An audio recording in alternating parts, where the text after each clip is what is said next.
My mother took my money every month, but treated my children like they barely belonged. She praised my sister's kids, spent my support on their private school dream, and left my daughter asking why Grandma never chose us.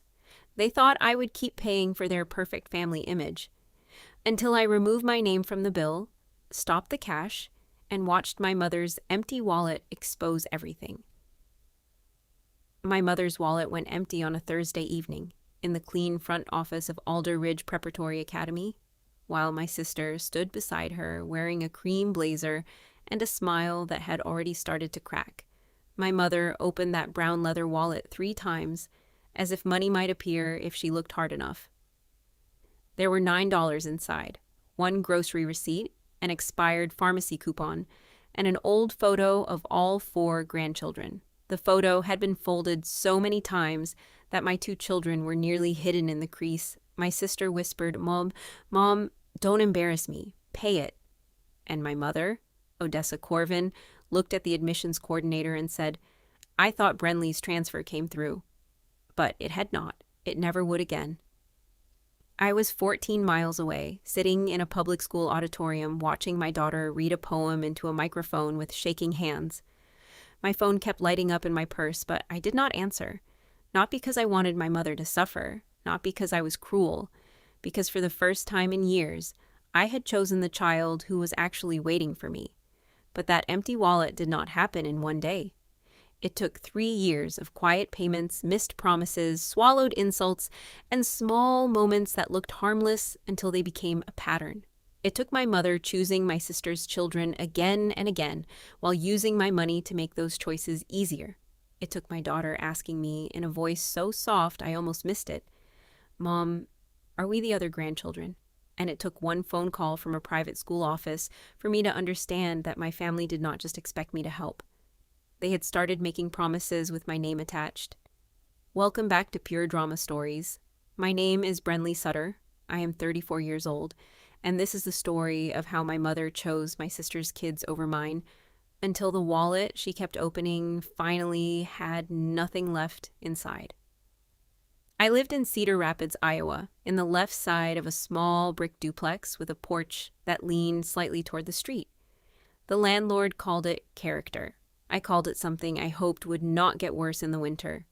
I worked at Brindle and Moss Mutual Insurance as a claims processor. That meant I spent my days reading accident reports, checking dates, matching receipts, and telling people, as kindly as I could, that a missing document could slow down their payment. It was not glamorous work, but it was steady. $52,000 a year before taxes. Enough to survive if I paid attention. Not enough to stop paying attention. I had 2 children, Holland, who was 9, and Auden, who was 6. Holland drew houses, birds, and women with sad eyes. Auden went to speech therapy twice a week and loved weather maps, elevators, and lining up his toy buses by color. Their father was not part of our daily life, and I had made peace with that in the same way you make peace with an old scar. It still exists, but you stop touching it every morning. My life ran on small systems. Lunches were packed before bed. Holland liked turkey wraps with lettuce on the side because she said lettuce got tired inside bread. Auden wanted plain cheese sandwiches cut into triangles, never squares, because squares were too loud. I kept a whiteboard on the refrigerator with school events, therapy times, grocery lists, and bill due dates. Every paycheck had a job before it arrived.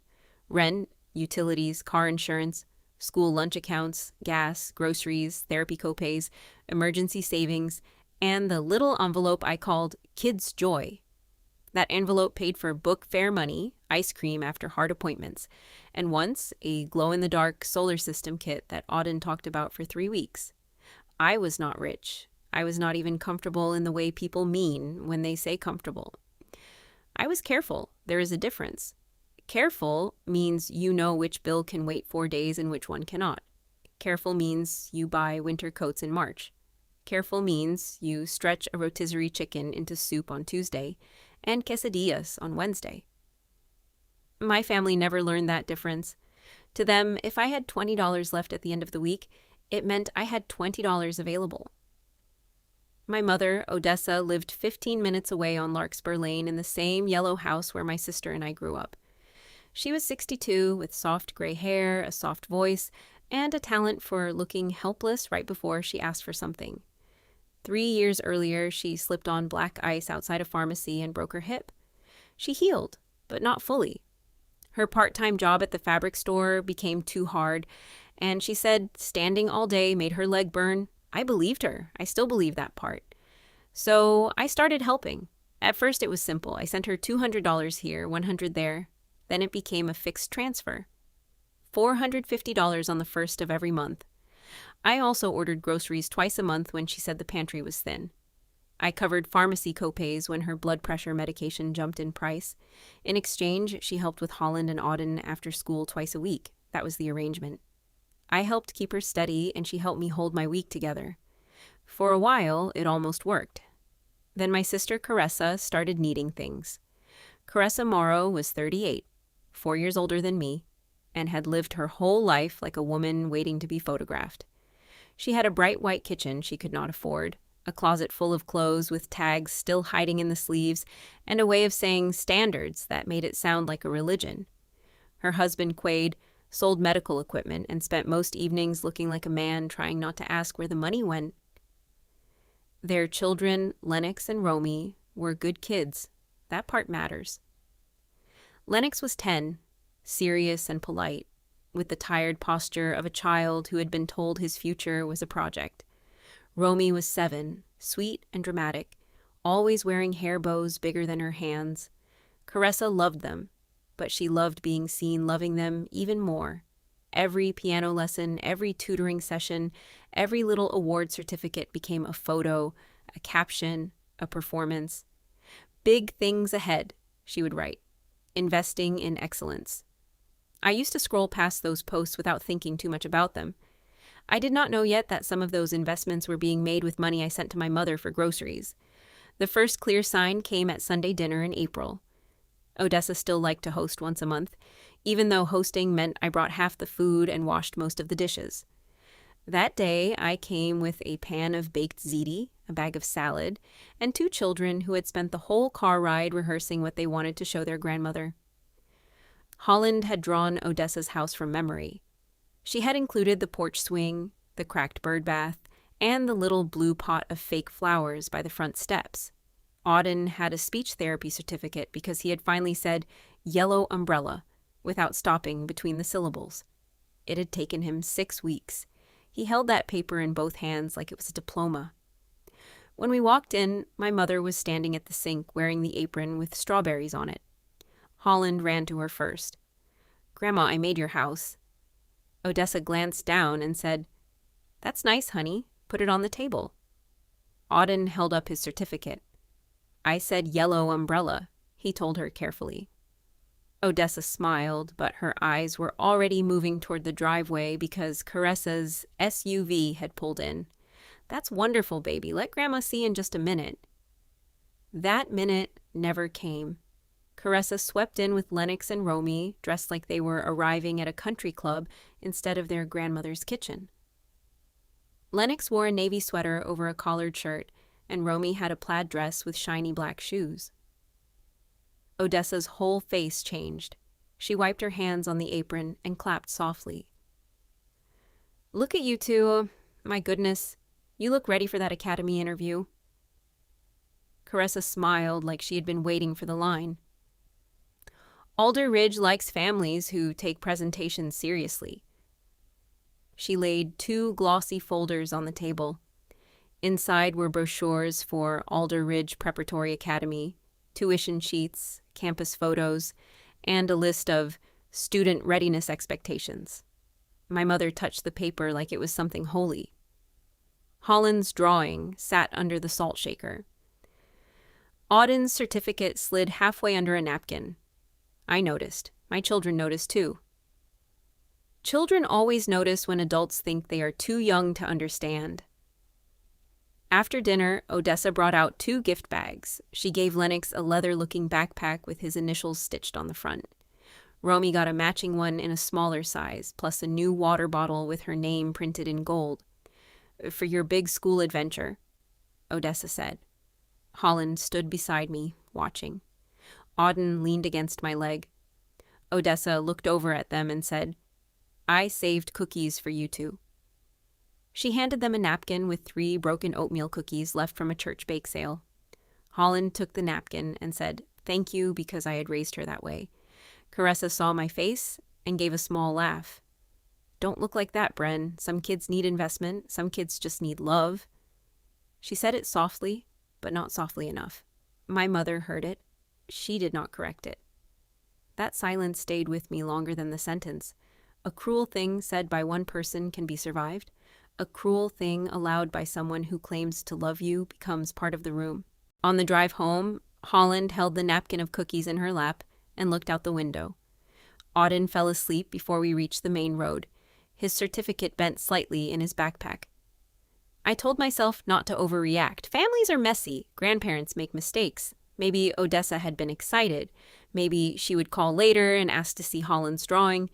Maybe she would remember Auden's certificate. That is what I did back then. I softened the truth before it could cut me. I made excuses because excuses are easier than admitting your mother can look at your children and see less. If you have ever been the dependable one in your family, the one everyone calls strong because they do not want to notice you are tired, tell me in the comments, because you already understand the kind of silence I am talking about. The real break came 2 weeks later. It was a Wednesday, and Odessa was supposed to pick up Holland and Auden from Lincoln Grove Elementary. I had a mandatory training at work about new state documentation rules. Not exciting, but required. And my supervisor, Mavis Dorn, had made it clear that missing it would be a problem. Mavis was in her late 50s, with short copper hair and a voice that could calm an angry customer without ever sounding weak. She knew a little about my situation because I had once cried in the supply closet after a bad call from my mother. She never brought it up again, but after that, she always asked, "Do you have coverage for the kids?" before scheduling me late. That day I did. Odessa confirmed twice. "I'll be there by 3:20, she said. "Don't worry so much." So I did not worry. I sat in the training room with a paper cup of coffee and a pen that barely worked, taking notes on claim verification while my children waited outside school. At 4:22 p.m., my phone buzzed on the table. I saw the school number and felt my stomach drop before I answered. Tamsin Flick, the school office secretary, was on the line. Tamsin had silver glasses, kind eyes, and the exact voice of a woman who had seen too many parents fail in too many different ways. "Ms. Sutter," she said, "Holland and Auden are still here. We tried your mother, but she isn't answering." I stood up so fast my chair scraped the floor. Mavis looked over from the front of the room. I mouthed, "Kids," and she nodded once, already understanding. I drove to the school with both hands locked on the steering wheel, every red light feeling personal. When I reached the office, Holland was sitting on the wooden bench outside the front desk, trying not to cry. Auden was beside her with his backpack still on, both hands gripping the straps. His face was red, and when he saw me, he did not run. That scared me more than crying would have. Tamsin came around the desk and spoke low. They were very patient. Holland kept saying Grandma was probably stuck somewhere. Holland looked up at me and said, "Grandma forgot because Romy had a uniform fitting." There are moments when your anger becomes so clean, it almost feels cold. I knelt in front of my children and held out my arms. Auden stepped into me first. Holland came slower because she was old enough to feel embarrassed about needing comfort in the school office. "You're not forgotten," I told them. "Not by me, never by me." My voice sounded steady, but something inside me had shifted. Tamsin handed me the late pickup form. "We just need your signature." I signed it, and because I worked with documents all day, I noticed the time, the date, the reason, the proof. My children had sat there for 62 minutes. Odessa called me at 5:08 when I was heating chicken nuggets in the oven, and Auden was sitting under the kitchen table with his weighted blanket. "Brenley, I am so sorry," she started. "Caressa needed me to go with her. Romy's fitting ran long, and then there was traffic." I closed my eyes. "You forgot my children." She sighed like I was making it heavy on purpose. "I didn't forget. I lost track of time." "That is what forgetting means when children are waiting," I said. She got quiet, then she said the sentence that made everything clear.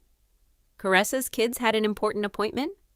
I looked toward the hallway. Holland was standing there in her socks, holding the drawing Odessa had ignored at Sunday dinner. She had heard enough.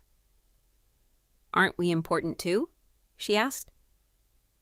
Odessa was still on the phone. I do not know if she heard it. I did. That was enough. That night, after the kids were asleep, I opened my bank account and started looking. Not angry scrolling, not emotional guessing. Real looking, the kind I did at work when a claim did not feel right. Odessa had asked for extra grocery money 3 times in the last 2 months. One request came 2 days before Caressa posted Romy's new academy shoes. Another came the same week Lennox had a private student readiness evaluation. Odessa said her electric bill was high in March, but when I offered to pay the utility company directly, she said, "No, just send it to me. It's easier." I had sent it. I had always sent it. I downloaded statements, searched transfers, checked dates.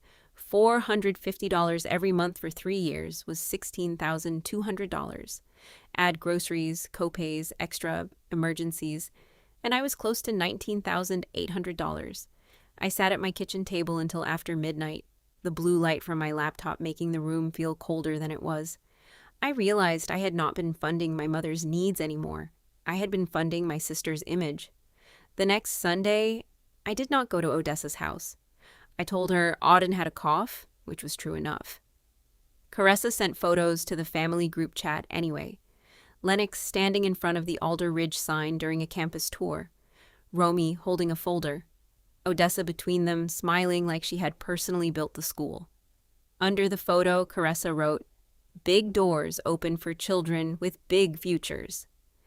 I stared at that line for a long time. Holland was sitting beside me on the couch, drawing a woman holding an umbrella over 2 kids while 2 other kids stood in rain. "Can I see?" I asked. She shook her head and pulled the paper closer. That hurt more than the group chat. My daughter had started protecting her sadness from me, because she could see mine too.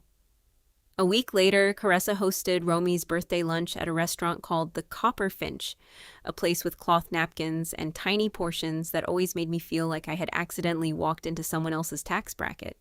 I almost did not go, but Holland wanted to see Romy, and Auden liked the bread there.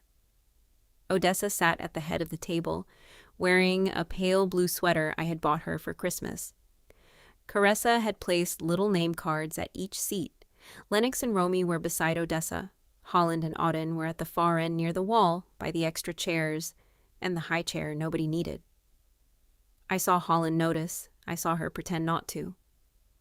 Halfway through lunch, Odessa stood and tapped her water glass with a fork. "I just want to say how proud I am of Lennox and Romy. They are going to have opportunities our family never had. Alder Ridge could change everything for them." Everyone clapped. Holland looked down at her plate. I tried to keep my voice calm. "Mom, Holland got selected to read her poem at school next month." Odessa smiled quickly. "That's nice, honey." Then she turned back to Caressa. "When is the final registration day?" Caressa answered before I could even breathe. "Thursday evening. It's a big step. Not every child gets this kind of chance." I looked at her. "What does that mean?" She tilted her head, pretending innocence. "Nothing ugly, Bren. Alder Ridge is not for everyone. Some kids are built for bigger rooms." Auden was buttering a roll with intense focus, but Holland heard it. Her ears turned red. I waited for my mother to say something, anything. Instead, Odessa looked at me and said, "Brenley, don't start. Today is about Caressa's children." That was the second time my mother chose, out loud. The first time my children were waiting at school, the second time they were sitting at the same table. I went home with a headache behind my eyes and a receipt in my purse for a lunch I could not afford. That night I paid bills. Rent cleared, car insurance cleared, therapy copay cleared.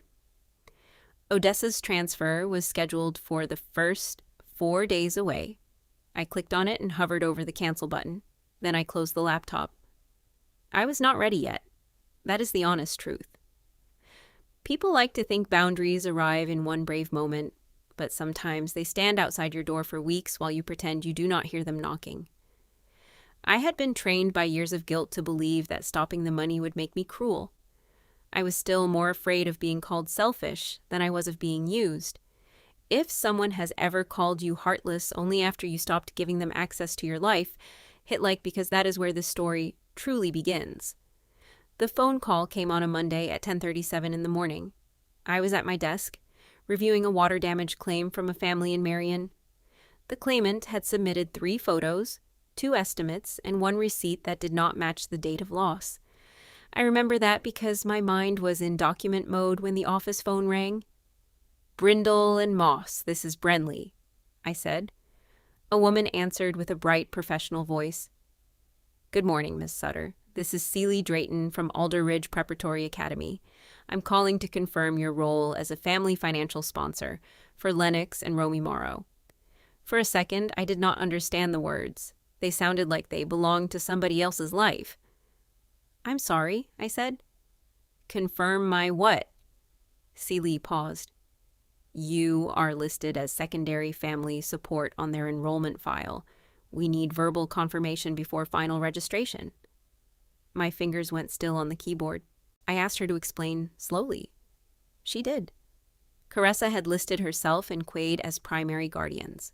Odessa Corvin had signed as a family guarantor for a portion of the registration balance. My name, phone number, workplace, and estimated income were listed under secondary family sponsor. No signature, Celie admitted, but enough information that the Academy needed to verify before processing the file. "Sometimes grandparents or relatives contribute," she said carefully. "We just need to know whether you agree to be contacted regarding the remaining balance if needed." My mouth went dry. Remaining balance, if needed. My sister had not just assumed I would help. She had placed my name inside a financial promise without asking. I kept my voice even because I was at work and because I knew recorded professionalism better than family panic. "Please email me a copy of the page where my name appears," I said. I did not agree to sponsor this account. The email arrived 6 minutes later. I opened the attachment and stared at my name. Brenley Sutter, claims processor. Brindle and Moss Mutual Insurance, estimated annual income. Phone number. Relationship. Maternal aunt. Expected support. Available as family backup. Expected support. That phrase made me feel physically cold, like they had taken all my quiet years of helping and turned them into a line item. Mavis walked past my desk and stopped. "You okay?" she asked. I looked up, and something in my face must have answered for me. She stepped into my cubicle and lowered her voice. "What happened?" I turned the monitor slightly. She read the page. Mavis did not say a lot. She never wasted words. She just said, "No one gets to volunteer your paycheck." Then she stood there while I typed the reply. I wrote, "Ms. Drayton, I did not agree to act as financial sponsor, guarantor, backup payer, or contact for any enrollment balance connected to Lennox or Romy Morrow. Please remove my name, phone number, employer information, and income estimate from all financial records. I do not authorize use of my information for payment, verification, or collection. Thank you, Brenley Sutter." I read it twice. No emotion, no insults, no family history. Just a clean refusal. I sent it. Celie replied within the hour. "Thank you for confirming. Your information has been removed. Please be aware that final enrollment cannot be completed unless the remaining balance is paid by Thursday at 6 p.m. I leaned back in my chair and looked at the sentence. Thursday at 6 p.m. That was the same night as Holland's poetry reading. I did not call Caressa. I did not call my mother. I finished the water damage claim. The receipt was wrong, just like I thought.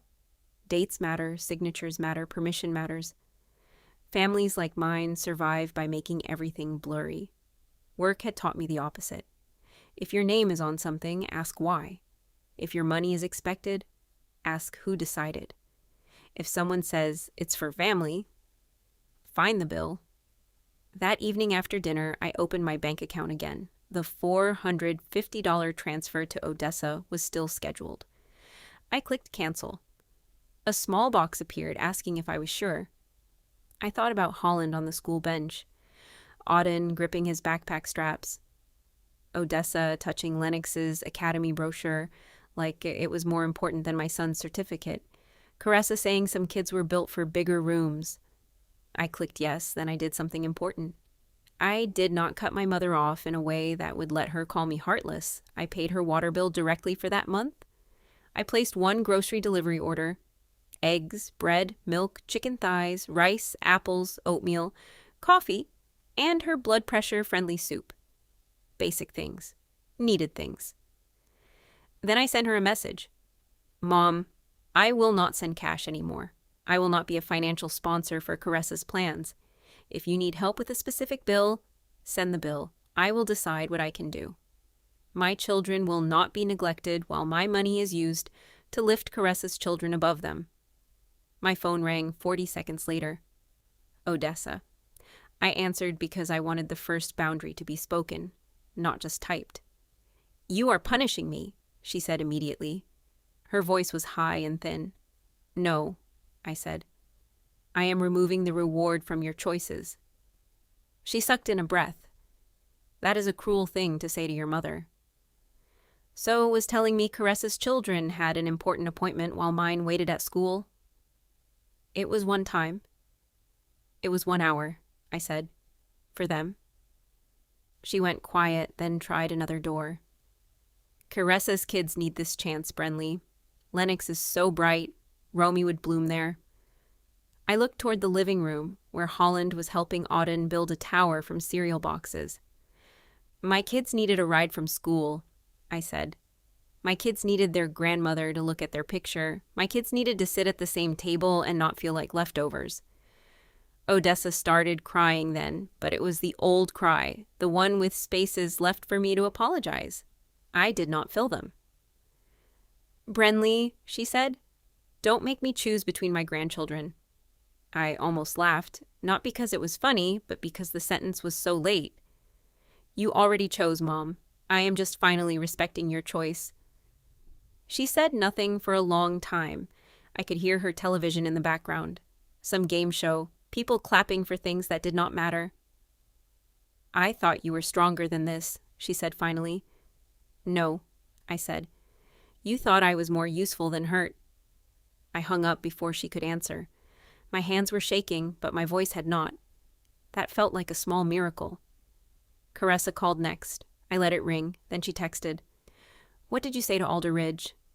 Then, why is Celie asking for updated payment info? Then, this is not about you. I read all 3 messages and set the phone face down. A few minutes later, Quaid called. That surprised me. I answered in the laundry room where the dryer was thumping because Auden's shoes were inside, even though I had told him 3 times not to put shoes in the hamper. Quaid sounded tired. Brenley, I just found out your name was on the academy paperwork. So did I said. He exhaled. I didn't know. For what it's worth, I told Caressa we can't afford it. Then why is she still doing it? He gave a short, humorless laugh. Because she thinks wanting something loudly turns it into a plan. I almost felt sorry for him. Almost. Then he said, I'm not asking you to pay. Good, I said. Because I'm not. He paused. Fair enough. Later, I learned what happened inside Caressa's house that night. Quaid told his brother told someone at work, and in a town like Cedar Rapids, information moves through people faster than weather. Caressa had counted on 3 things: Odessa's wallet, my monthly transfer, and Quaid giving in at the last second. But Quaid had reached his limit. He told her, I am done paying for a school we cannot afford so you can impress people who do not know us. Caressa said, this is about our children's future. Quaid said, no, this is about your audience. That line must have landed hard because Caressa threw a dish towel at him, which was about as honest as their marriage got.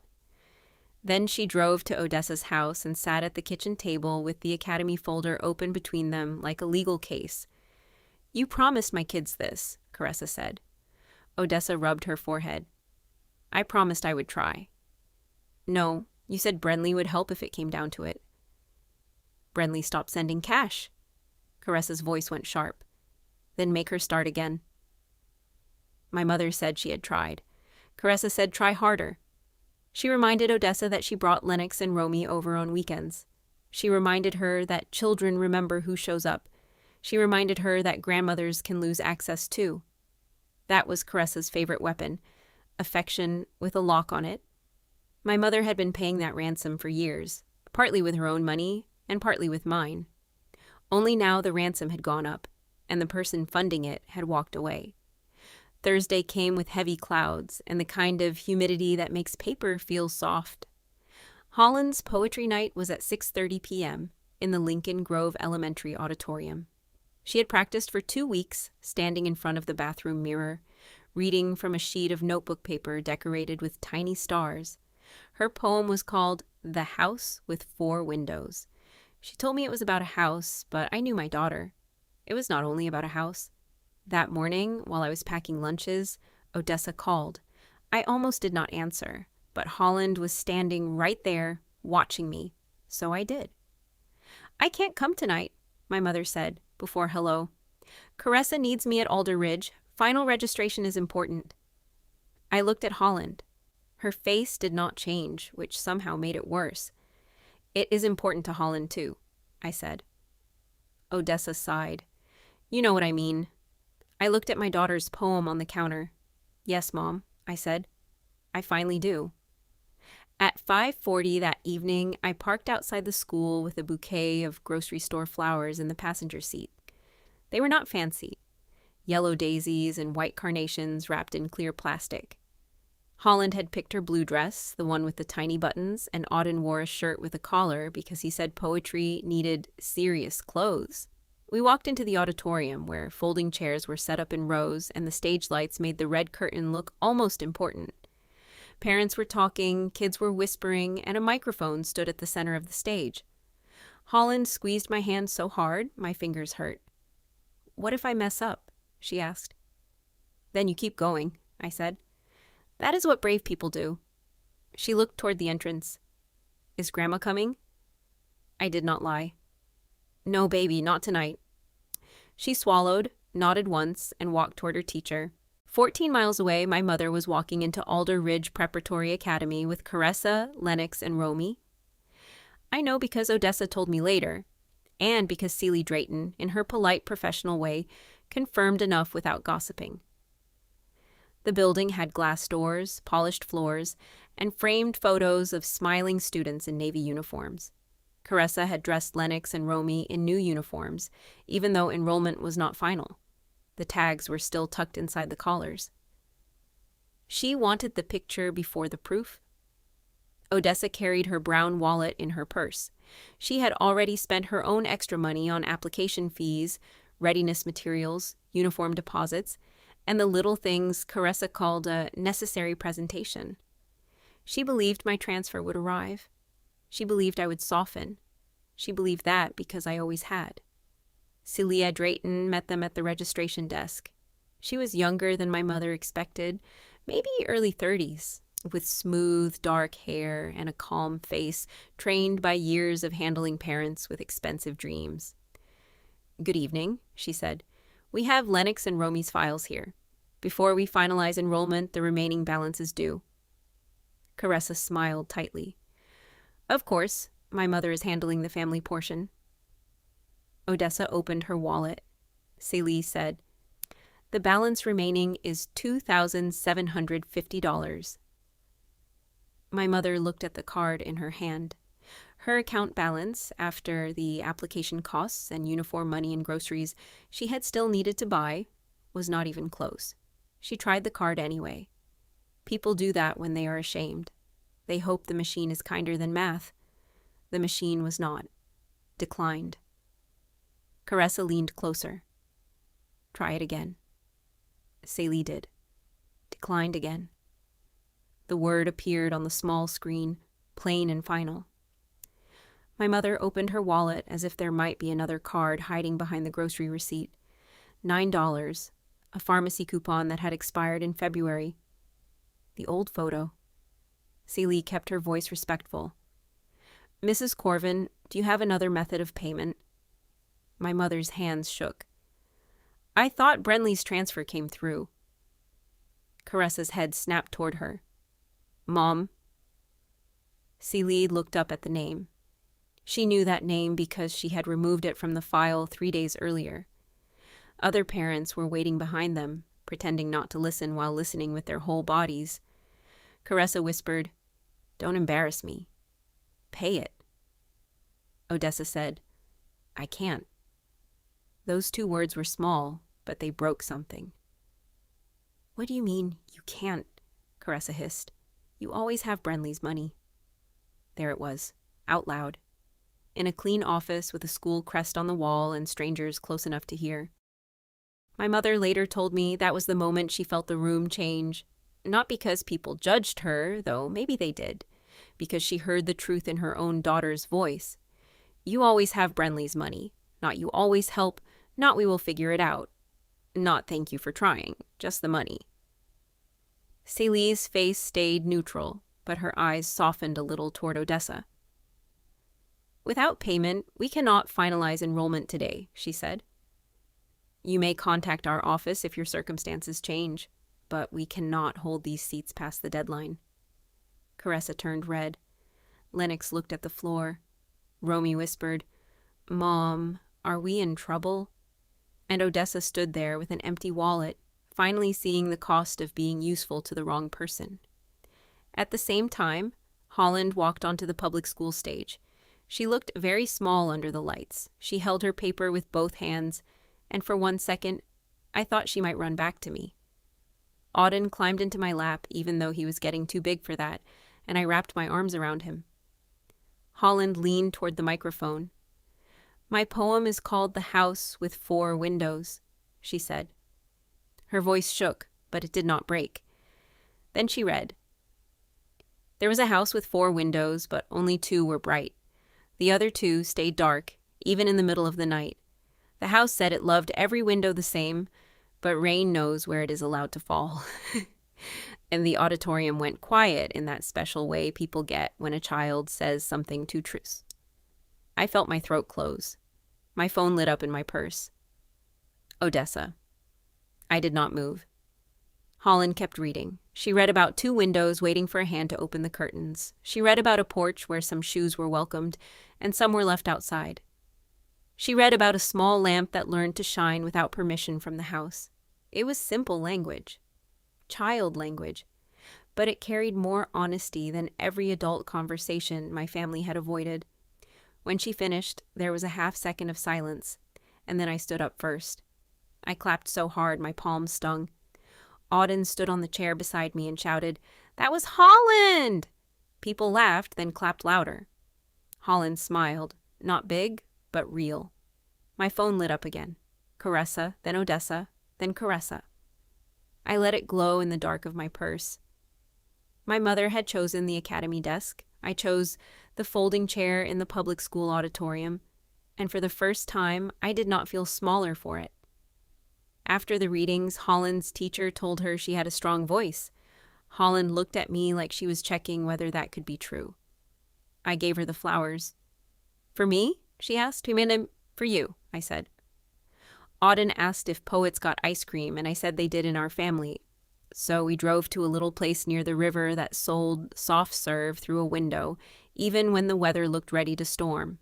Holland got vanilla with rainbow sprinkles. Auden got chocolate and wore half of it on his chin. We sat at a picnic table under a weak yellow light, and for 30 minutes nobody asked me for money. Nobody told my children to wait. Nobody made us feel like the smaller branch of the family tree. When we got home, I helped them wash up, tucked Auden in with his weather book, and sat on Holland's bed while she placed the flowers in a plastic cup of water. "I knew Grandma wouldn't come," she said. I brushed hair from her forehead. "I'm sorry." She looked at the flowers. "You came." 2 words, that was all. but they felt like a verdict and a blessing. I waited until both kids were asleep before checking my phone. There were 9 missed calls, 7 from Odessa and 2 from Caressa, plus a row of messages. Caressa's were exactly what I expected. You are unbelievable. You ruined their future. I hope you're proud. Odessa's were different. Please call me. I need to explain. Brenley, my wallet was empty.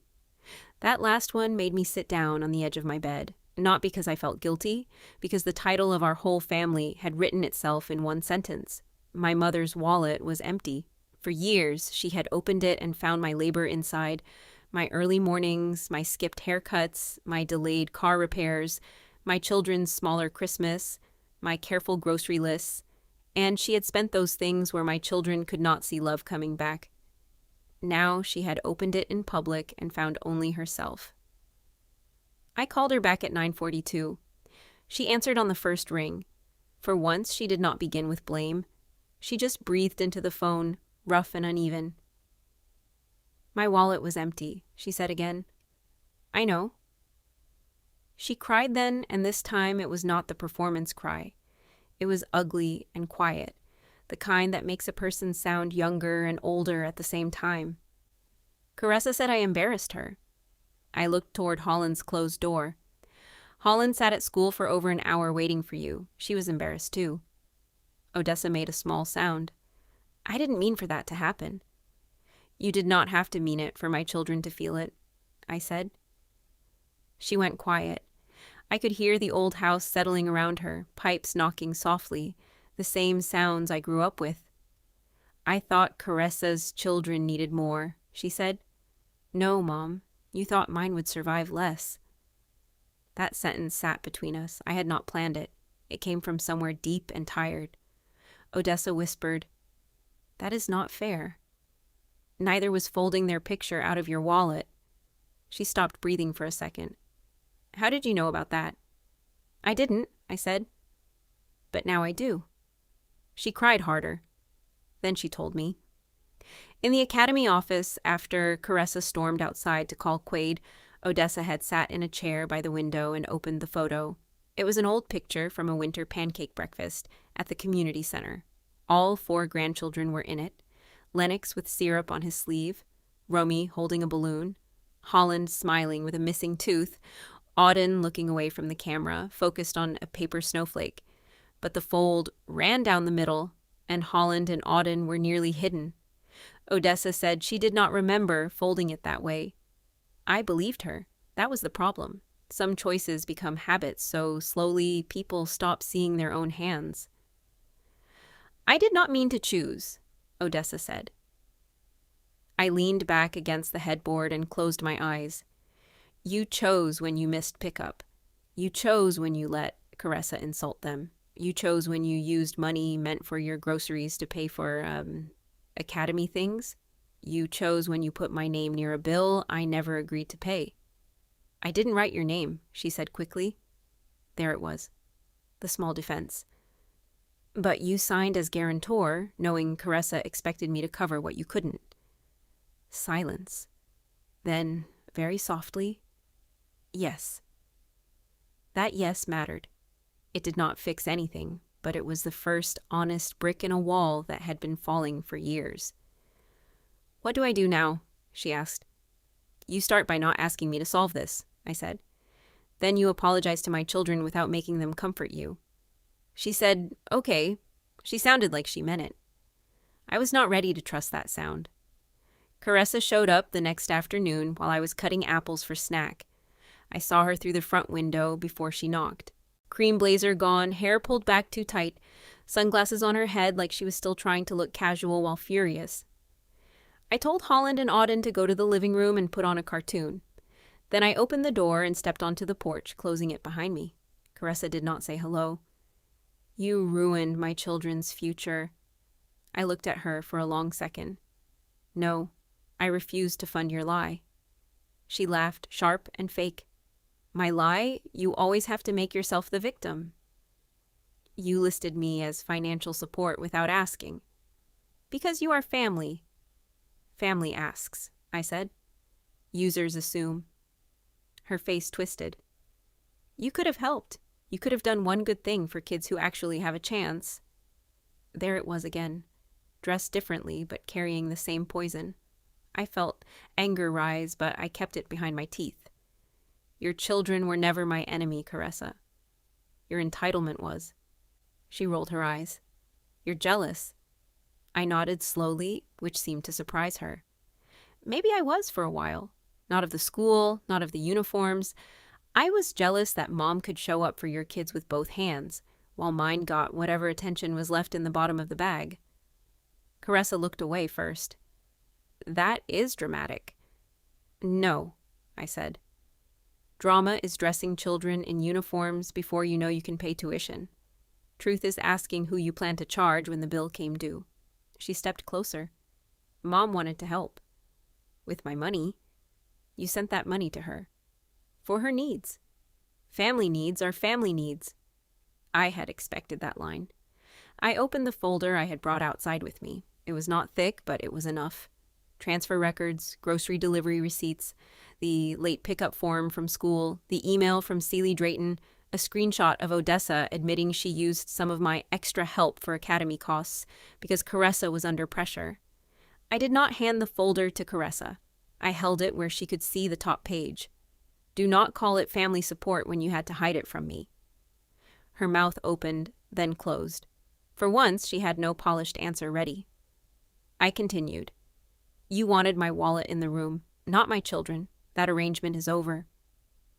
Caressa's eyes went wet, but I knew better than to trust tears from someone who still thought consequences were attacks. Lennox cried last night, she said. Romy asked why Grandma couldn't pay.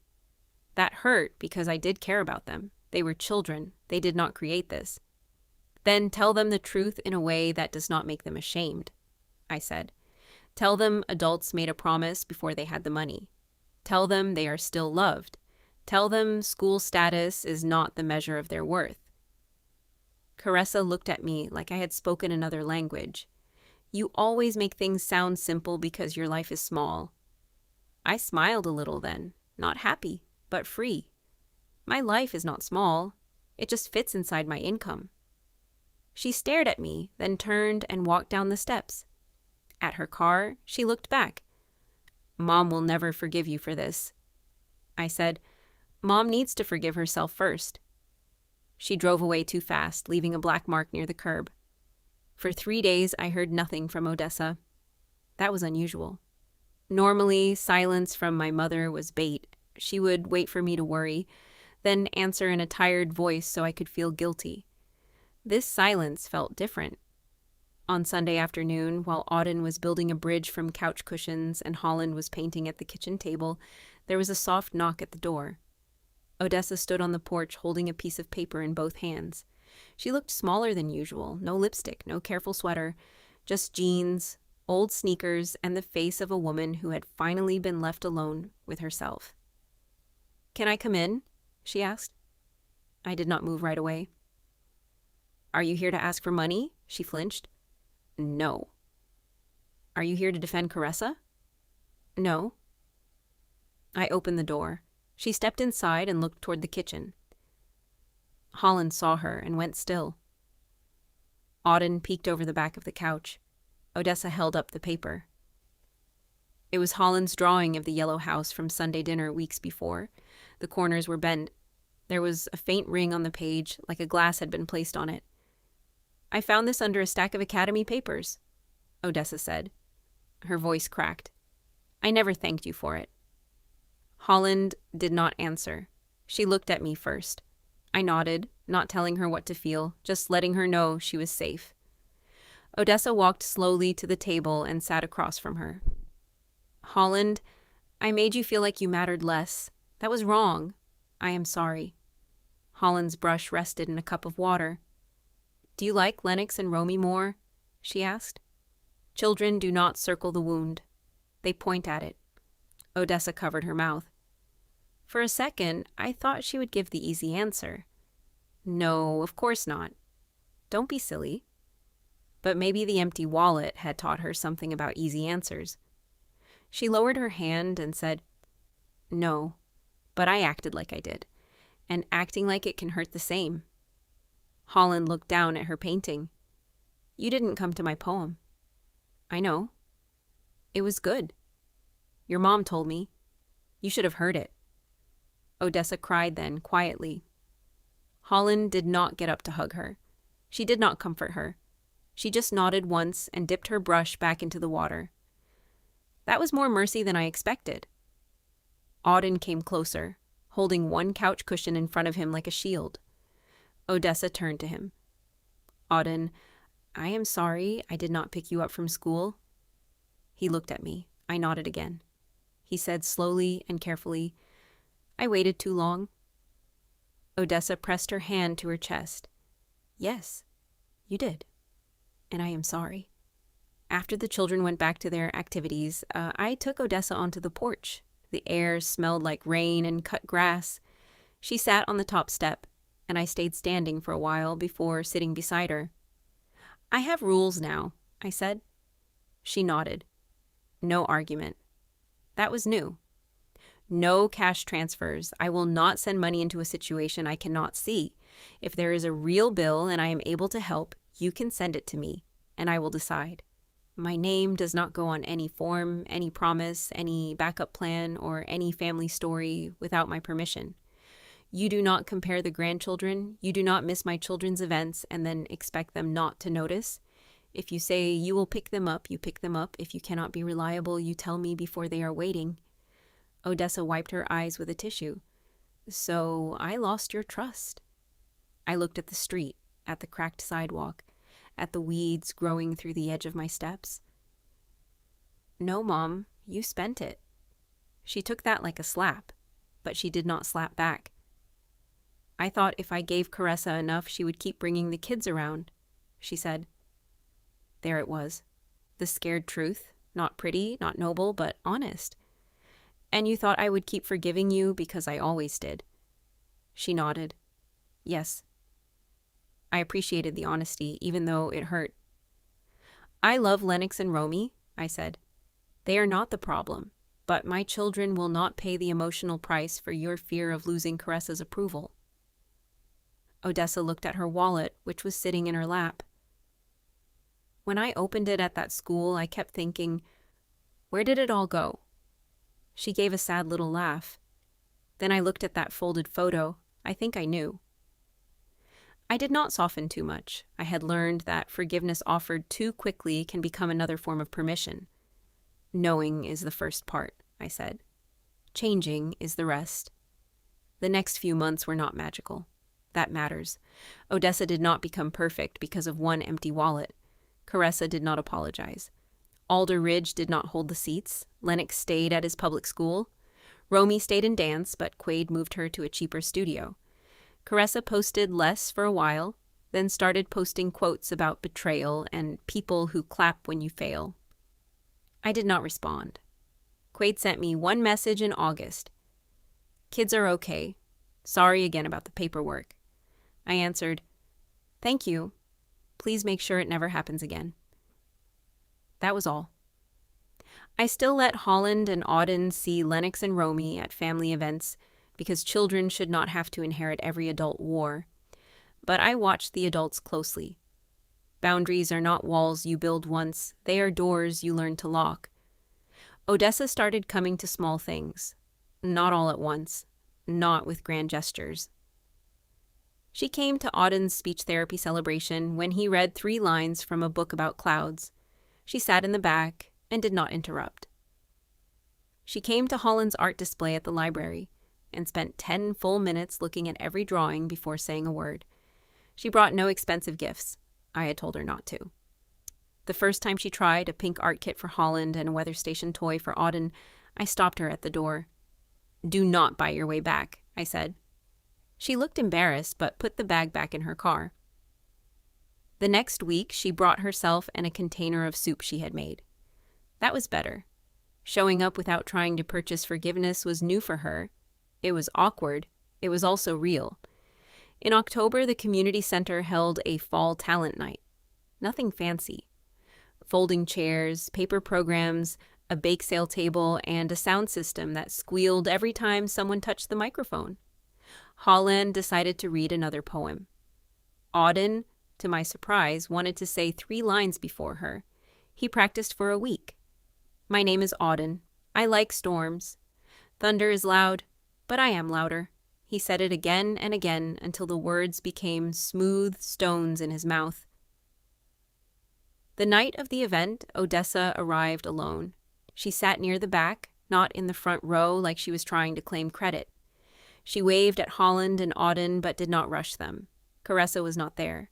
Lennox and Romy were with Quaid that weekend, and later they sent Holland a card with a drawing of a pumpkin wearing glasses. That made Holland laugh for 5 full minutes. Auden went first. He walked to the microphone with his shoulders tight and his eyes fixed on me. I gave him a thumbs up. Odessa sat 2 rows behind me, both hands folded under her chin. Auden leaned in. My name is Auden, he said. There was a small pause. My heart beat hard. I like storms. Another pause. He looked at me, then at Holland. Thunder is loud, but I am louder. The room clapped. He ran back to me and hid his face in my side, laughing and shaking. Odessa cried, but quietly, and this time she did not make the moment about her tears. Holland read her poem after that. It was about a tree that stopped bending toward the window that never opened and grew toward the sun instead. I wondered where she learned such things. Then I remembered. Children learn from what we survive and from what we finally refuse. After the program, Odessa walked over with slow steps. You both did beautifully, she said. She looked at Auden. You were very brave. He smiled but stayed close to me. She looked at Holland. Your poem made me think. Holland said, It was supposed to. I had to look away so I would not laugh. Odessa reached into her purse and pulled out a small envelope. My body tightened. She held it toward me. It's $40, she said. I wanted to give something back. For a moment, the old pattern stood between us, waiting to see if we would step into it. I closed her fingers around the envelope and pushed it gently back toward her. Keep it, Mom. Buy your own groceries. Her face fell. I just wanted to help. Then keep showing up, I said. That costs more than money. She looked at Holland and Auden, who were now arguing softly over whether Auden's Thunderline was better than Holland's tree poem. Odessa smiled, small and sad. I can do that, she said. I hoped she could. I did not build my life around that hope, but I allowed it to exist. That was the difference now. Before, my mother's needs had been the center of my budget, my guilt, and my calendar. Now my children were the center. Odessa could come closer if she came with respect. Caressa could stay distant if distance was all she knew how to offer. I was done shrinking my children so other people could feel tall. My mother's wallet did not go empty in one day. It emptied slowly, every time she spent my patience on my sister's pride. Every time she used my money to make another child feel chosen while mine learned to wait. Every time she turned my reliability into permission. But the day I stopped filling it, she finally saw the truth. A wallet can run out of cash. A daughter can run out of being used. And a child should never have to wonder why love has a favorite. If you have ever been the dependable one, the quiet one, the one everyone called selfish, only after you stopped paying, tell me your story in the comments. Subscribe for more calm family drama stories, and share this with someone who needs permission to close their wallet and protect their peace. Commentary, discussion, explanation, and lessons. Before we leave Brenley's story, let's sit with it for a moment, because this kind of story is not only about one bad sister or one weak mother, it is about a family system. It is about the person who becomes the safe person for everyone else, but nobody asks if that safe person is tired. Brenley was not the loud one. She was not the dramatic one.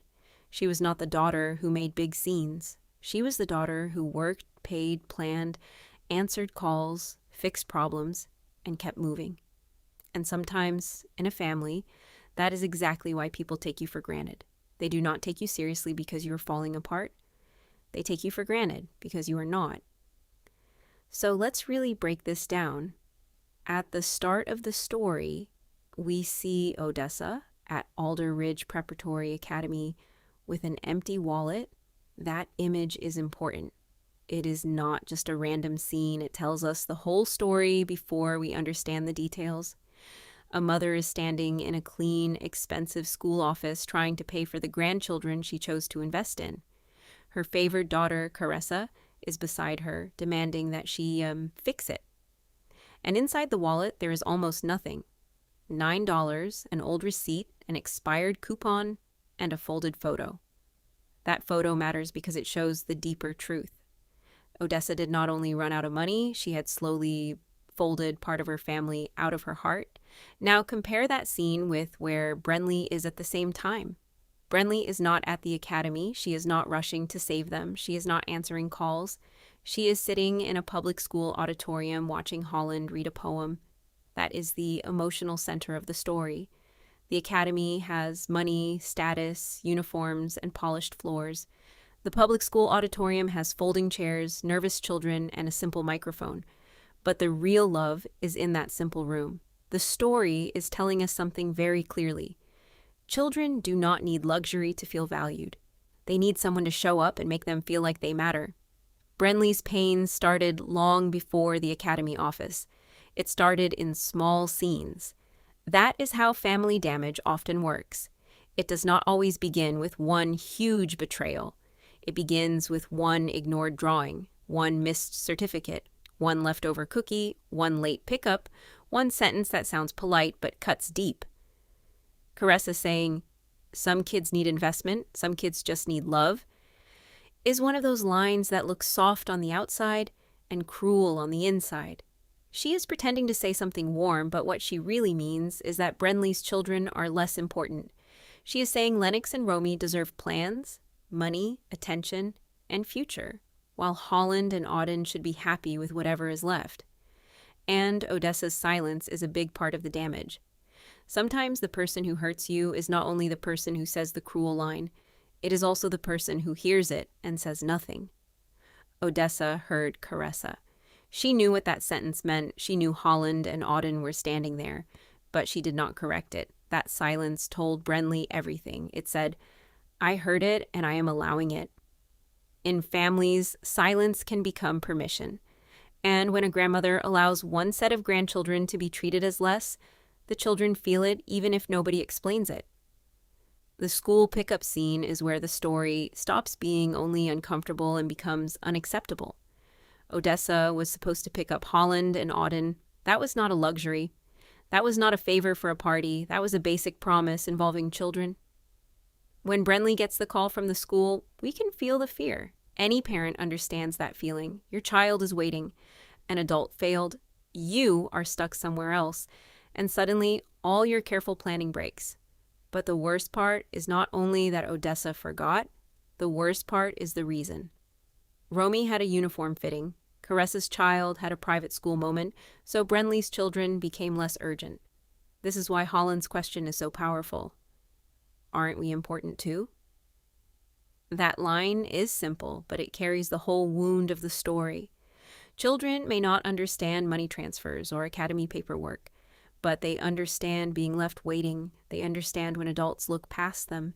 They understand when one cousin gets celebrated and they get told, "In a minute." Brenley could ignore a lot when it was only hurting her. But when the pain reached her children, the story changed. That is often the moment a quiet person finally wakes up. They may accept less for themselves for years, but they cannot accept their children being taught to feel small. Now let's talk about money, because the money in this story is not just money. It is power. Brenley sent Odessa $450 every month. She sent groceries, she helped with bills, she covered gaps, and at first, that sounds like a loving daughter helping her mother. There's nothing wrong with helping family. But the problem begins when help becomes expected, and expectation becomes entitlement. Odessa stopped seeing Brenley's support as sacrifice. Caressa started seeing it as family money, and once people start calling your sacrifice family money, they can convince themselves they have a right to spend it. That is why the Academy sponsor lie is such a serious moment. Caressa did not simply hope Brenley would help. She put Brenley's name into a financial file without permission. She used Brenley's job, income, phone number, and reputation as backup. That is not love. That is not family. That is financial disrespect. And notice how Brenley handles it. She does not call Caressa screaming. She does not run to Odessa and beg for honesty. She writes a clear, professional email. Remove my name. I did not agree. I am not responsible. This is a very strong lesson. A boundary does not need to be emotional to be powerful. Sometimes a calm sentence can close a door that years of arguing could not close. One of the best parts of Brenley's character is that she is not reckless. She does not stop everything in a cruel way. She does not say, "Good luck, Mom. I hope you suffer." She pays a direct bill. She sends basic groceries. She removes cash access, not basic human care. That detail matters. It shows the difference between revenge and boundary. Revenge tries to hurt. A boundary tries to protect. Brenley is not trying to destroy Odessa. She is trying to stop her money from being used against her children. That is fair. That is mature. That is the kind of quiet strength this story is built on. Odessa's reaction is also very real. She says Brenley is punishing her. This happens a lot in families when someone has benefited from your lack of boundaries. Your first boundary will feel like an attack to them. They will say you changed. They will say you are cold. They will say family should not keep score. But often what they really mean is, I like things better when I could use you without being questioned. Brenley's answer is powerful because she does not accept the guilt. She says she is removing the reward from Odessa's choices. That is a different way to think about it. She is not punishing her mother. She is no longer funding behavior that hurts her kids. Caressa's character shows us another kind of danger, image addiction. She wants her children to look successful. She wants the private school, the uniforms, the photos, the public praise, but she does not have the financial foundation to support that image. Instead of adjusting her plans, she reaches for Brenley's money. This is a common pattern in family drama. The person chasing status often depends on the quiet person who lives responsibly. Then they insult that quiet person for having a small life while secretly needing that small life to pay for their big image. Caressa calls Brenley jealous, but the truth is Caressa is dependent. She needs Brenley's stability while looking down on it. The academy collapse works because it is not random. It is the natural result of a false plan. Caressa and Odessa made promises based on money they did not control. So when Brenley removed herself, there was nothing left holding the plan up. That is why the empty wallet scene feels satisfying, not because children are disappointed. The children are innocent. The satisfaction comes from the truth becoming visible. Caressa can no longer pretend. Odessa can no longer hide behind Brenley's support. The academy staff, the waiting parents, even the children can see something has gone wrong. The private image breaks in a public room, and then Caressa says the sentence that exposes everything. You always have Brenley's money. That line is the real confession. She does not say, Mom, thank you for trying. She does not ask if Odessa is okay. She does not take responsibility. She says the quiet part out loud. To her, Odessa's value in that moment is connected to access to Brenley's money, access to someone else's sacrifice. That is the moment Odessa begins to understand what Brenley had already understood. She was not only choosing Caressa's children, she was letting Caressa use her as a bridge to Brenley's wallet. Now let's return to Holland's poetry night, because that is the emotional victory of the story. Holland's poem is not loud revenge. It is a child trying to explain pain through simple words. The house with 4 windows and only 2 lights on is a very clear image. She is saying, you say we are one family, but not all of us are seen. That is heartbreaking, but it is also brave. And Brenley standing first to clap is not a small thing. In that moment, Brenley gives Holland what Odessa failed to give her. Full attention. No comparison. No waiting. No in a minute. Just presence. That is a big life lesson. Being chosen does not always mean being chosen over someone else. Sometimes it simply means someone refuses to make you wait behind everyone else. Brenley chooses Holland that night, and by doing that, she teaches her daughter something important. She teaches her that love should show up. She teaches her that a public school poem is not smaller than a private school bill. She teaches her that their family may be small, but it is not less valuable. The aftermath call between Odessa and Brenley is one of the most mature parts of the story. Odessa says, "My wallet was empty." Brenley does not rush to rescue her from that feeling. She lets her sit with it. This matters. Sometimes we love people so much that we keep saving them from the lesson they need to learn. Brenley used to do that. She used to soften Odessa's discomfort. But this time, she allows the discomfort to speak. Odessa has to feel what happened. She has to understand that the empty wallet is connected to the empty places she created in her relationship with Brenley's children. The line, "You thought mine would survive less," is one of the deepest lessons in the whole story. Odessa thought Holland and Auden were fine because Brenley was strong. She thought they could handle less attention, less effort, less celebration. Many dependable families do this to the quiet branch of the family. They think they are okay, they will understand. But children should not be punished for having a strong parent. Brenley's children deserved the same love, even if Brenley was not as demanding as Caressa. Quiet children still need to be chosen. Responsible parents still need support. Strength should not make a person invisible.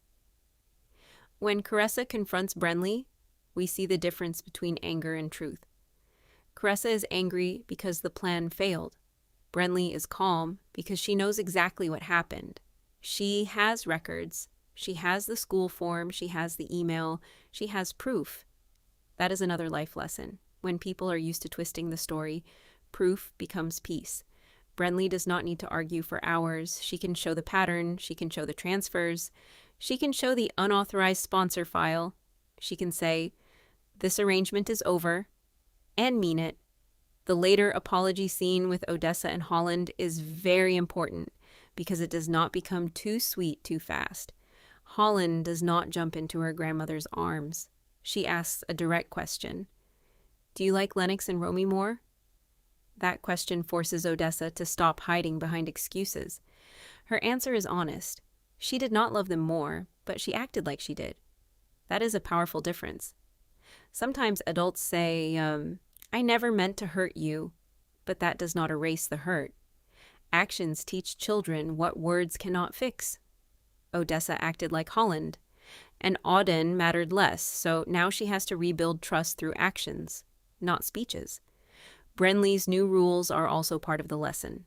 No cash transfers, no using her name, no comparing grandchildren, no unreliable pickup, no financial promises without permission. These rules are not cruel. They are clean. They protect everyone, even Odessa.